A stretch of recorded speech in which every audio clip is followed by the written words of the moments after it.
বৈষম্যহীন ও ন্যায়ভিত্তিক রাষ্ট্র গঠন করা জামায়াতে ইসলামীর লক্ষ্য, এমনটাই বলেছেন জামায়াতের আমির ডক্টর শফিকুর রহমান। সকালে মাগুরায় নোমানী ময়দান মাঠে আয়োজিত কর্মী সম্মেলনে অংশ নেন তিনি। এ সময় জামায়াতের আমির বলেন, বর্তমান সময়ে নারীদের যথাযথ সম্মান ও নিরাপত্তা দিতে হবে।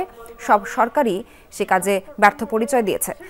জামায়াত ক্ষমতায় গেলে নারীরা তাদের যথাযোগ্য সম্মান ও নিরাপত্তা পাবেন, জাতি গঠনেও তারা সমান সুযোগ পাবেন।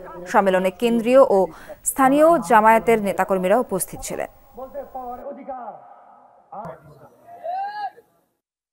আগামীতে বাংলাদেশ জামায়াতে ইসলামী সমস্ত ইসলামী দল, দেশপ্রেমিক দল, মানবিক দলকে সাথে নিয়ে সরকার পরিচালনার সুযোগ পায়, তাহলে ইনশাআল্লাহ তাআলা আপনাদেরকে একটা মানবিক দেশ আমরা উপহার দেওয়ার চেষ্টা করব।